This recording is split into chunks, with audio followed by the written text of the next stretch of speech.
Olá, seja muito bem-vindo ao Business, o programa de negócios da Jovem Pan News. Eu sou Bruno Meyer e esses são os destaques desta edição. O Nubank se transforma no banco mais valioso da América Latina. Como foi a estreia essa semana na Bolsa de Valores de Nova York e como fica o ranking dos maiores bancos do Brasil, agora com a ascensão do Nubank. Enquanto a maior parte das varejistas foca no digital, as lojas 100 expandem as lojas físicas e descartam planos para ingressar no comércio eletrônico. Qual é o segredo da empresa familiar que nunca conheceu o que é prejuízo? O superintendente das lojas 100, José Domingos Alves, vai responder a questão. A JHSF teve um crescimento de mais de 250% no terceiro trimestre desse ano, se comparado a 2019. O CEO da JHSF, Tiago Alonso, nos concede uma entrevista em nossos estúdios para explicar o crescimento e os planos do grupo. O Maxud Plaza fecha as portas após operar durante 42 anos. Quem são os novos compradores e quanto pagaram para o hotel que já foi um ícone da rede hoteleira de São Paulo? Tudo isso e muito mais, o Business está começando, fique com a gente! E a gente abre a edição do Business para falar do banco mais valioso da América Latina. Não é mais o Itaú. O banco digital Nubank estreou na última quinta-feira com a ação negociada a $9 e um valor de mercado aproximado de 41 bilhões e 500 milhões de dólares, cerca de 231 milhões de reais. Esse resultado atraiu 815 mil investidores e consagra a fintech fundada pelo colombiano David Vélez, a brasileira Cristina Junqueira e o americano Edward Wibley como um gigante global de serviços financeiros e não mais uma startup segmentada de um cartão de crédito roxo sem cobrança de anuidade. O trio aumentou exponencialmente suas fortunas. Só a Cristina Junqueira, nascida em Ribeirão Preto, no interior de São Paulo, pode se tornar uma das poucas bilionárias do mundo cuja fortuna não tem origem em herança. A abertura do capital do Nubank foi uma das ofertas mais aguardadas de 2021. E vamos ver agora como fica o ranking dos bancos no Brasil em termos de valor de mercado. Como a gente falou, o Nubank agora na liderança com 40,5 bilhões de dólares. Esses números variam, a gente está falando de renda variável, variam em relação à ação cotada no dia. Em segundo lugar está o Itaú, o Bradesco em terceiro, Santander em quarto. Quinto, temos o Banco do Brasil, a estatal Banco do Brasil, e em sexto lugar, o Banco Inter, um banco também digital sem nenhuma agência física. Com a massa de brasileiros vacinados, empresas ligadas aos setores de hotelaria, shopping centers, incorporação imobiliária e gastronomia ganham cada vez mais força. Imagina quando um único grupo reúne tudo isso numa só empresa. Essa é a JHSF. A receita líquida do grupo somou 331 milhões de reais entre julho a setembro. É uma alta de 14,3% sobre 2020 e um crescimento ainda maior de 265% sobre o terceiro trimestre de 2019. E para falar dos negócios da companhia, nós recebemos agora em nossos estúdios o CEO da JHSF, o Tiago Alonso de Oliveira. Muito obrigado pela sua presença aqui no Business. Tiago, é o seguinte, vocês são donos do shopping Cidade Jardim, em São Paulo, do Complexo Boa Vista, em Porto Feliz, tem aeroporto executivo. Qual é hoje o segmento que vocês mais cresceram e qual é o que tem a maior fatia do grupo hoje? Bruno, primeiro obrigado aí pelo convite da gente estar junto. A JHSF é uma empresa que se especializou em atender o público de alta renda aqui no Brasil. Então, todas as 4 áreas de negócio da companhia cresceram aí nesse último período que você acabou trazendo o comentário aqui pra gente, né? O crescimento de 265% com relação a 2019, no último trimestre também um crescimento importante. Hoje, a área que gera mais receita para a companhia, a área de desenvolvimento imobiliário, a incorporação incorporadora do grupo, é uma incorporadora que faz negócios, produtos diferenciados, né, como a Fazenda Boa Vista, que você destacou. Também tem um projeto que a gente está realizando aqui em São Paulo, que é o Fazano Cidade Jardim, um empreendimento que ele une o lado da boa residência com todo o serviço da hospitalidade Fazano, que é um dos negócios que nós temos dentro do grupo.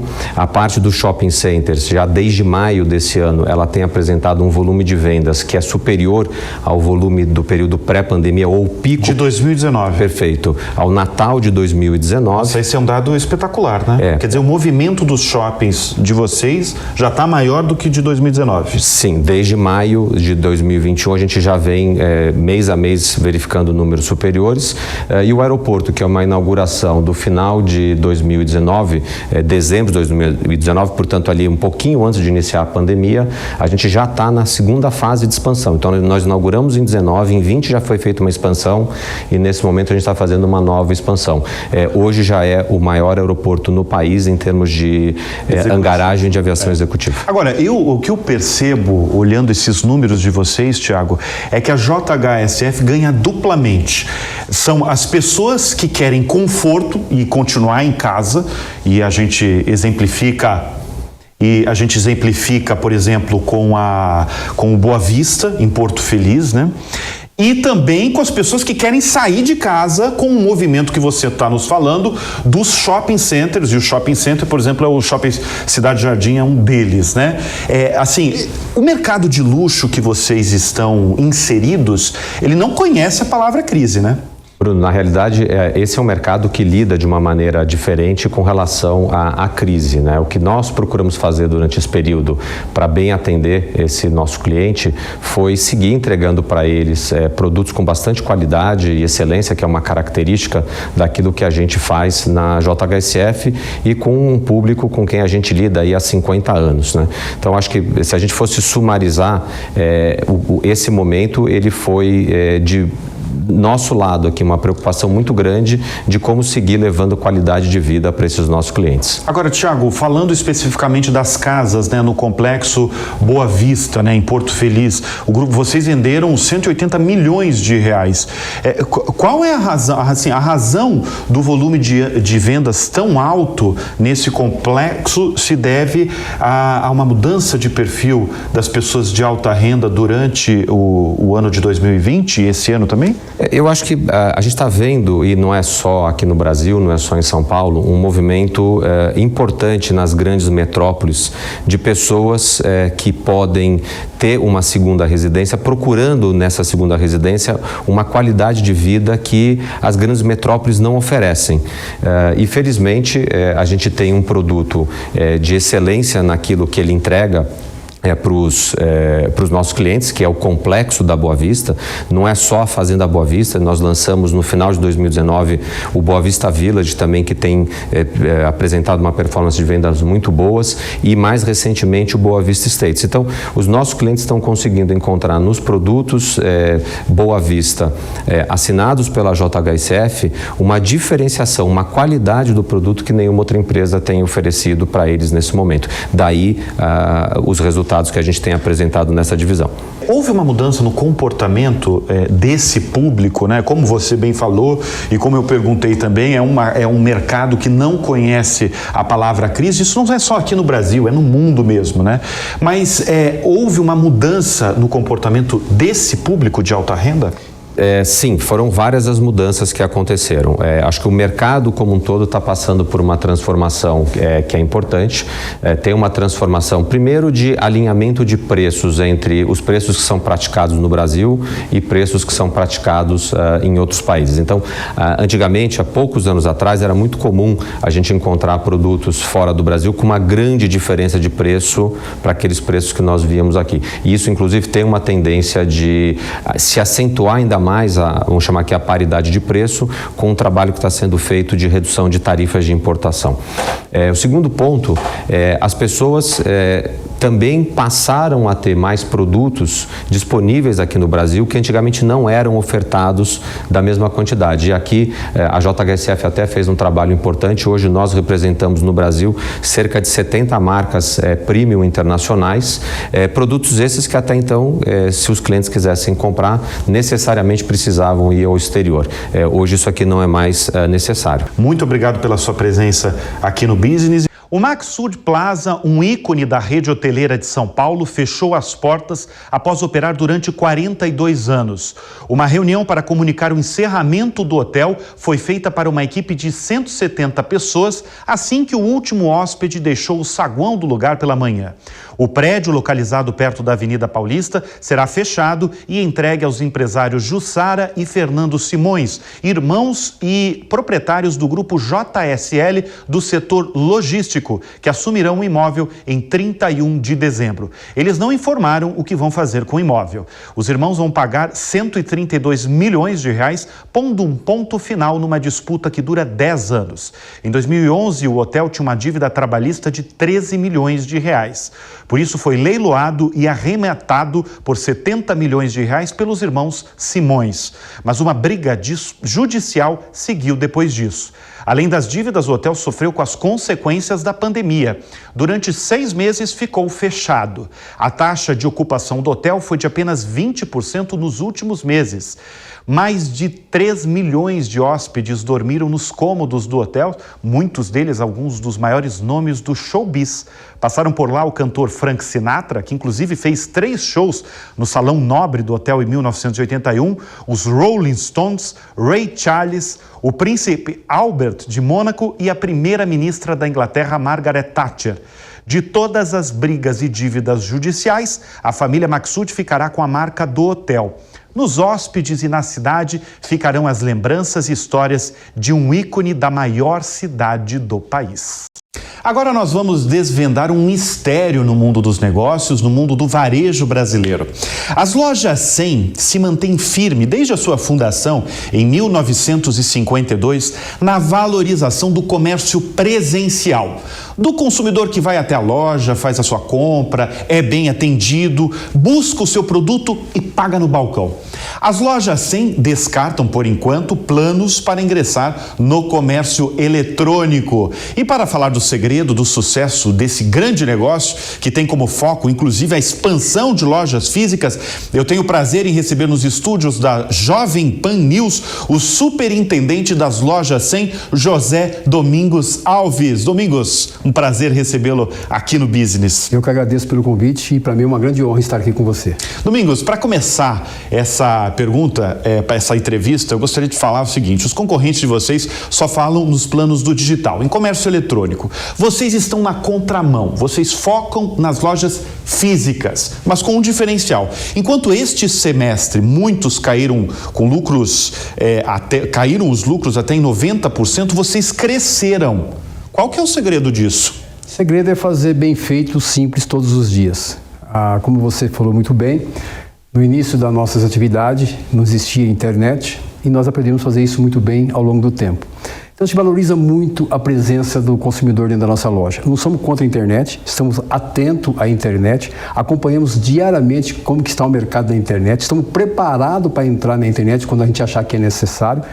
Porém, o segredo é isso que eu te falei, é trabalhar simples, o básico, muito bem feito, valorizando as pessoas que compram e as pessoas que vendem. Então, quando você trabalha com loja física e você cria um ambiente favorável para quem compra e para quem vende, só tem que dar certo. Então, o básico é isso, mas no decorrer da conversa nós vamos entender um pouco mais. Vocês têm quantas lojas e em quais estados hoje? Hoje nós operamos em 4 estados, Paraná, Minas, Rio de Janeiro e o estado de São Paulo, que é a maior quantidade de lojas que nós temos. Tem um fato muito curioso que a gente estava conversando, inclusive, é sobre a formação dos profissionais das lojas 100. As lojas 100 têm cerca de 11 mil, né? 11 mil. Cerca não, tem 11 mil funcionários trabalhando todos os dias nas lojas 100. Agora, não tem vaga de gerente. Vocês não colocam vaga de gerente, né? Não. Me fala um pouco sobre a formação dos profissionais das lojas 100. Bom, desde o início, a empresa ela criou uma ideia de negócio e entre essas ideias era formar as pessoas para levar a filosofia da empresa, os valores, da forma que a empresa entende que tem que fazer o varejo. A partir daí começou a formar-se os profissionais dentro da empresa. Então a gente não contrata ninguém para ocupar cargo de comando na empresa. Todo o nosso pessoal é formado dentro da nossa empresa. Passa por todo um processo, ele pode começar como vendedor, qualquer função, não importa. Desde que ele tenha as características necessárias para ser um líder, que ele entenda os valores da empresa profundamente, pratique os valores da empresa, esse profissional ele é olhado de forma diferente e nós começamos a gerar para ele oportunidades para que ele se desenvolva e atenda aí amanhã depois um cargo de comando. Domingos, quando você fala em liderança, esse é um ponto que todas as empresas no mundo têm focado, né? A gente busca profissionais que tenham aptidões para a liderança. Para você, o que é ser um líder? Como é que você olha um profissional e fala assim, eu acho que ele tem chance de virar um líder na minha empresa? Em primeiro lugar, o líder ele tem que gostar de pessoas. A partir do momento que ele é um líder, se ele não gostar de pessoa, ele não consegue transformar isso em resultado. Ele tem que ter gana e vontade de vencer. Ele não pode ter medo de errar. Ele tem que ter vontade de ir lá e fazer. A partir do momento que o líder gosta de pessoa, ele consegue transmitir essa vontade, esse desejo de fazer resultado para o seu grupo de profissionais, ele já começa a ter um passo muito longo na sua carreira. Evidentemente, ter a capacidade de administrar estresse, saber vender os valores da empresa, prometer e cumprir é o básico, tem que ser honesto nas suas atitudes. O que ele promete para a equipe, ele tem que fazer, ele tem que ser exemplo. O exemplo dele tem que ser muito maior do que as palavras. Então, a partir do momento que ele tem essa cultura dentro dele, dentro da nossa empresa, tem dado muito certo. Que esse é um caso brasileiro mesmo, né? Uma empresa tão grande do porte das lojas 100 que não tem o comércio eletrônico. Agora, como é que foi, a minha dúvida, em 2020, quando diversas lojas, diversas cidades do Brasil e do mundo, né, se fecharam o comércio, como é que vocês sobreviveram porque vocês não tinham comércio eletrônico? Sensacional essa pergunta. Quando aconteceu isso, pessoal, agora a loja 100 vai sentir falta do comércio eletrônico. Mas ao longo do tempo nós nos preparamos para momentos difíceis. A empresa está muito bem estruturada financeiramente pelas medidas que ela tomou ao longo do tempo. Ficamos 70 dias sem fazer uma venda sequer. Todos os nossos funcionários, 11 mil, foram para casa. Honramos rigorosamente o salário deles. Damos tranquilidade do emprego, não mandamos ninguém embora. Além disso também, a nossa venda, 70% do que nós vendemos é pago no carnezinho, no caixa da loja. Nós falamos para os clientes, fique em casa, não se preocupe com o pagamento. Assim que a loja abrir, você vem e nos pague. Demorou 70 dias. Quando abriu as lojas, nós fomos para a mídia e falamos o seguinte, fique tranquilo, tenha calma, não vem pagar já, vem aos poucos, não queremos aglomerações na loja. Demos mais 60 dias para pessoas pagarem sem nenhuma correção. Isso deu aí a população que não era cliente nosso passou a nos procurar. Peraí, essa empresa é diferente. Todo mundo recebendo, batendo na sua porta e nós dizemos para as pessoas, fique em casa, já que é para ficar, né? E nós vamos colaborar para que você não tenha que enfrentar um banco, uma fila de um banco, de uma casa lotérica para fazer os pagamentos. Ô Domingos, você falou sobre o público das lojas 100 que gosta de ir no balcão, ali no caixa, com o seu carnê, né? Sim. Que compra e está ali com o seu carnezinho. Queria entender quem são essas pessoas, quem é o público das lojas 100? Então, é outra coisa, né? Tá meio fora de moda carnezinho, né? Principalmente a cartão de crédito e tudo mais, quando a gente fala isso... Não, você tem que falar isso, porque às vezes porque existe um Brasil aí que a gente precisa desbravar, né? Porque as pessoas, tem muita gente realmente que vai lá e não tenho dúvida. Além disso, sabe o que acontece? Como nós somos uma empresa bem estruturada, a gente consegue facilitar para as pessoas, com a taxa de juros nossa na média é a metade do que se cobra no mercado. Então, a pessoa que compra conosco, ela tem a facilidade, além de pagar um carnezinho, uma taxa de juros muito inferior do que o mercado cobra. Isso é atrativo, né? Facilidade em fazer o crédito. Nós entendemos, nós sabemos do nosso público, nós conhecemos o nosso público, que é a classe B, a classe C e a classe D. Deixa o seu cartão para você usar para outras finalidades. Vem cá, usa o nosso crédito, que é super fácil. E tem um detalhe, mais importante ainda, quando esse consumidor atrasa uma parcela, no momento mais difícil, o que nós fazemos? A gente cobra apenas 1% de juro ao mês no atraso. Ou seja, é quase nada.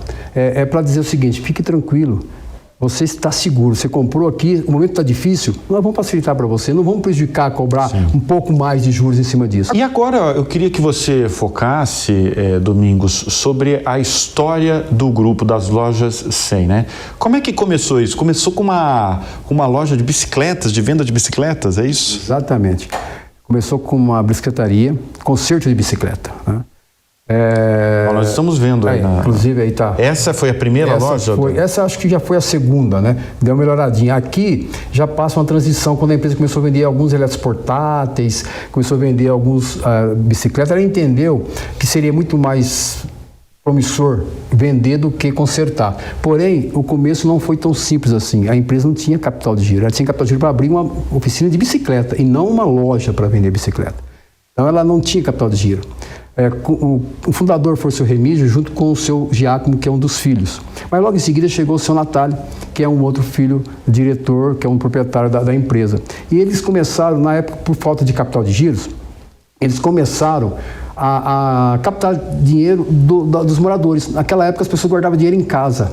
Não tinham o hábito de aplicar. Né? Não ia ao banco, não é o né? banco guardava. E tudo mais. Era seguro, podia guardar, né?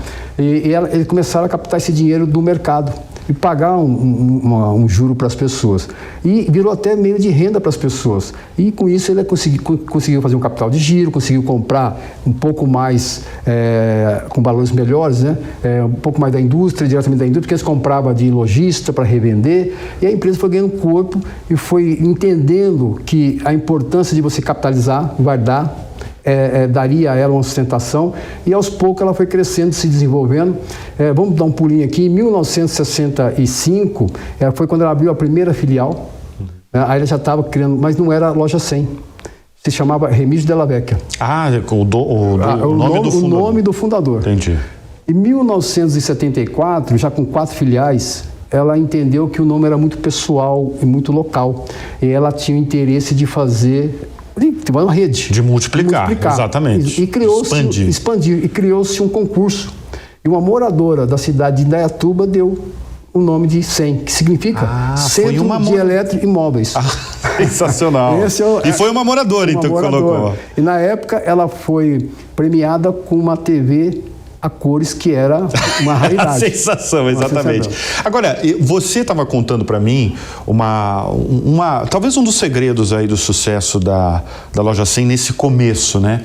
Que é o fato de todo o lucro no passado, eu acho que até hoje é isso, você me confirma, 10% do que as lojas 100 ganhavam iam para os acionistas. E 90% ia para reinvestir nos negócios das lojas 100 e principalmente expandir lojas físicas pelos estados brasileiros. Esse é uma filosofia que existe até hoje? Até hoje. Aliás, nós temos uma família, que são os proprietários da empresa, que levam uma vida muito simples. Eles são trabalhadores até hoje, todos os dias estão na empresa, atuante. Tem uma segunda geração chegando, também com a mesma filosofia de trabalhos, que são muito dedicados. É uma empresa que ela tem um objetivo de longa vida. Ela não é uma empresa que visa o momento. Então, todo o lucro que a empresa tem, apenas 10%, como você bem falou, é repassado aos acionistas, que são os donos da empresa. Os 90% é reinvestido na empresa. E nós temos um diferencial, que as nossas lojas são prédio próprio. Né? Vocês não alugam nada, né? Tivemos uma experiência de alugar 2, 3 lojas aí, mas viu que não é um bom negócio no nosso formato. Sim. Que todo mundo acha que imobilizar dinheiro para abrir loja com prédio próprio não é um bom negócio. Não é o nosso caso, porque a nossa empresa, ela cresceu com esse formato. Então ela foi se incorporando com esse formato. Hoje nós temos uma empresa que é faz parte do grupo, que cuida dos nossos imóveis, e aluga para nós, para a loja 100. Então nós temos hoje rentabilidade, nós temos ganho hoje com os aluguéis para o próprio grupo, que nós iríamos pagar para terceiro, e com esse dinheiro nós abrimos novas lojas. Então nós não tiramos dinheiro do nosso negócio para abrir novas lojas. Então nós temos condições de fazer isso. E também somos autossuficientes em financiar o nosso crediário. Todo o nosso financiamento é bancado pela nossa empresa. Então nós não temos terceiro envolvido no nosso negócio também, na parte financeira. E agora, Domingos, você está confiante com o Natal deste ano? Virão boas vendas? Olha, a gente que é do varejo sempre está confiante, a gente sempre pensa positivo. É lógico que a gente está acompanhando tudo que está acontecendo no mercado, mas normalmente quando o ano é um pouco difícil, dezembro se torna melhor. Então nós esperamos realmente que esse ano seja melhor do que foi o ano passado, próximo do que foi 2019. Não tem mais falta. O ano passado teve muita falta de produto. Os fornecedores estavam se reestruturando. Não, agora tem produto, fizemos grandes negociações com a indústria, estamos bem abastecidos, estamos com excelentes preços e condições para poder enfrentar esse dezembro ou proporcionar para os nossos consumidores essas promoções. Então estamos confiantes sim que teremos um dezembro. E para 2022, virão novas lojas? Vocês vão entrar no comércio eletrônico? Pergunta de muitos concorrentes, inclusive, estão querendo saber. Olha, nós, que eu já disse, nós estamos preparados para entrar. Se decidir, vocês estão... Nós temos um pensamento um pouco diferente, vamos entrar diferente, como sempre. Se prepare, quando a gente entrar, a gente vai ter coisa diferente para apresentar aí. Vamos continuar crescendo, como sempre fizemos. Lá nós temos uma frase que eu uso muito, que eu falo bastante lá dentro. Nós temos 2 momentos que a gente trabalha muito na empresa. No momento que está difícil, a gente trabalha muito para superar as dificuldades. E quando está aquecido, a gente trabalha muito para aproveitar o momento. Então, esse é o momento agora de trabalhar muito para passar essas dificuldades, mas nós não recuamos. A gente não é aquela empresa que faz aquele investimento maluco de crescer muito, mas também a gente não recua. Então, a tendência é se manter num crescimento de 10 a 12 lojas aí no próximo ano. Só reforçando em termos de investimento, acabamos de fazer um centro de distribuição ao lado do que nós já temos, um investimento aí altíssimo, tudo com recurso próprio, são 116 mil metros quadrados que nós acabamos de construir, moderno, última geração de depósito que você possa ter no mundo, nós temos hoje lá, para que seja mais rápido. Aí você está vendo as imagens aí onde nós construímos o nosso novo centro de distribuição. Então, assim, acreditando no país... Esse centro de distribuição para abastecer as lojas hoje nós temos capacidade para abastecer 600 lojas com esse novo centro de distribuição. Então, nós estamos nos preparando. Se for vender pela internet, já tem aonde... Já tem, exatamente. Já tem uma estrutura aí preparada. E também... Deixa eu uma curiosidade agora. Vocês nunca tiveram o interesse de outros para compra? O interesse de um grupo estrangeiro, o grupo brasileiro? O grupo brasileiro nem tenta. Eles sabem que a gente não vende, né? Eles nem pensam em mandar proposta. Não. Mas fundos sim. Volta e meia aparece os fundos lá querendo fazer negócio, querendo comprar empresa, mas numa condição, desde que se mantenha os administradores da empresa, desde que a família continue no negócio. Entendi. Né? E a empresa, nós não estamos na Bolsa de Valores, nós não estamos, como você me citou bastante vezes, não estamos na internet. A nossa empresa, ela tem assim, o DNA de fazer simples, sem buscar alternativas externas. E por quê? Porque ela quer manter dona do negócio, seguindo o seu padrão e da forma que tem dado certo. É importante dizer o seguinte, que essa empresa dá resultado há décadas. Eu estou na empresa há 35 anos, eu nunca vi essa empresa dar prejuízo. Os nossos balanços são todos eles muito bem linear, não existe...